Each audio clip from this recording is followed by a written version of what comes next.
प्रधानमंत्री नरेंद्र मोदी ने कैसे उत्तर प्रदेश को दिया आत्मनिर्भर का मंत्र, उत्तर प्रदेश में कितने लोगों को मिली रोजगार की गारंटी, कांग्रेस बीजेपी में चीन के मुद्दे पर शुरू हुई बहस अब वंशवाद और भ्रष्टाचार के आरोपों तक कैसे पहुंच गई, देश में कोरोना वायरस और पेट्रोल डीजल का मीटर कितना हाई है, देखिए दिव्यांगों के लिए स्पेशल न्यूज बुलेटिन में। प्रधानमंत्री ने आत्मनिर्भर भारत का मंत्र दिया तो देश ने अपना दम दिखा दिया। यूपी में इसका शुभारंभ भी हो गया। यूपी से बड़ी खुशखबरी, 1 करोड़ रोजगार की गारंटी लेकर आई। जी हां, जो भी मजदूर यूपी लौट कर आए हैं उन सबको गांव में ही काम मिल गया। हमारे तो अकेले यूपी की ही जनसंख्या 24 करोड़ है। यानी कि जितने लोग इंग्लैंड, फ्रांस, इटली और स्पेन इन 4 देशों में रहते हैं, उतने ही लोग हमारे उत्तर प्रदेश में रहते हैं। लेकिन कोरोना में इन 4 देशों में मिलाकर उनकी जनसंख्या उत्तर प्रदेश जितनी है, इन 4 देशों में मिलाकर के 1,30,000 लोगों की मौत हो चुकी है। 1,30,000।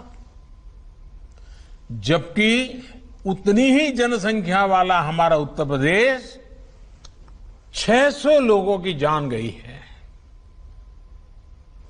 कहां 1,30,000 लोगों की मृत्यु और कहां 600 लोगों की मृत्यु। कांग्रेस बीजेपी में चीन के मुद्दे पर शुरू हुई बहस अब वंशवाद और भ्रष्टाचार के आरोपों तक पहुंच गई है। बीजेपी के प्रवक्ता संबित पात्रा ने गांधी परिवार पर निशाना साधा है। बीजेपी का आरोप है कि यूपीए के समय प्रधानमंत्री नेशनल रिलीफ फंड का पैसा राजीव गांधी फाउंडेशन को दिया गया था। राजीव गांधी फाउंडेशन को कोई चेयर करता है, उसके सबसे बड़े पद पे कोई बैठा है, आसीन है, तो वो सोनिया गांधी जी है।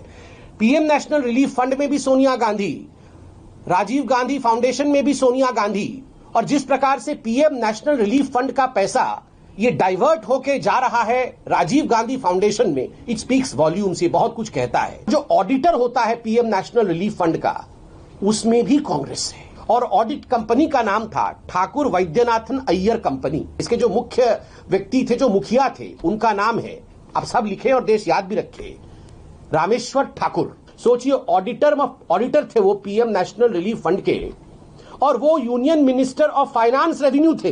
पूरे दुनिया से मां बेटे को सफाई चाहिए। प्रधानमंत्री बोले, आर्मी के चीफ बोले, वित्त मंत्री बोले, डिफेंस मिनिस्टर बोले, रक्षा मंत्री बोले, सभी बोले, ये ट्वीट खेलते रहते हैं।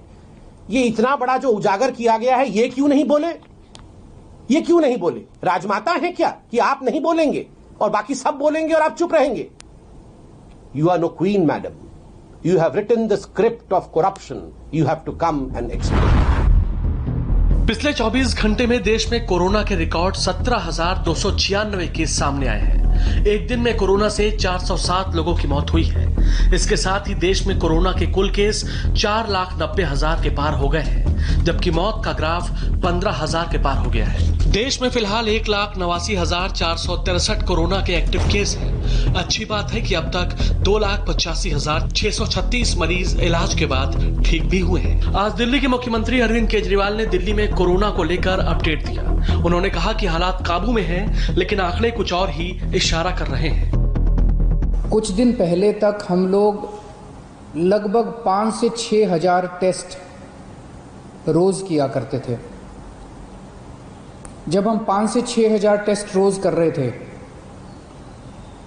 तो 2 से 2,500 केस रोज आते थे पॉजिटिव।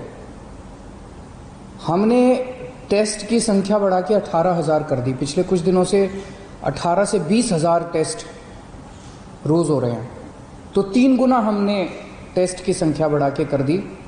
तो जाहिर तौर पे जब टेस्ट इतने बड़े स्केल पे कर रहे हैं तो केसेस भी थोड़े से बढ़ रहे हैं। तो जैसे जब हम 5 से 6 हजार टेस्ट रोज कर रहे थे तो 2 से 2,500 केस पॉजिटिव आते थे।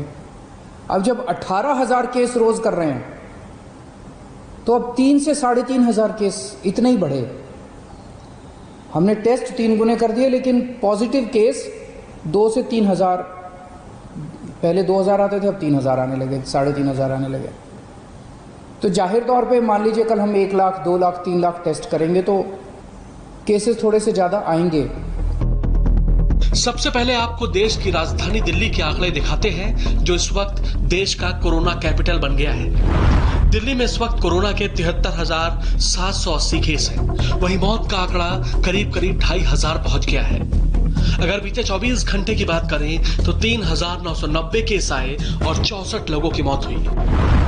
अब आपको दिल्ली का एक और डरावना आंकड़ा दिखाते हैं। एक तरफ जहां देश में कल 2,15,446 टेस्ट में 17,000 पॉजिटिव मरीज आए, वहीं दिल्ली में टेस्ट हुए 17,305 और इनमें से 3,390 मरीज पॉजिटिव पाए गए। यानी जहां देश में रोजाना नए केस सामने आने की दर 8% है, वो दिल्ली में 19.58% है। कोरोना केस के मामले में दिल्ली ने मुंबई को पीछे छोड़ दिया है। दिल्ली में कोरोना के 73,780 मामले सामने आ चुके हैं, जबकि मुंबई में कोरोना के केस की संख्या 70,990 है।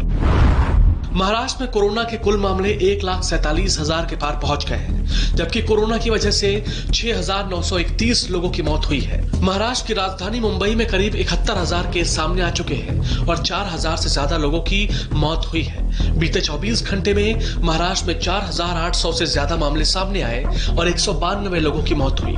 मुंबई में कल 1,365 केस सामने आए और 58 लोगों की मौत हो गई।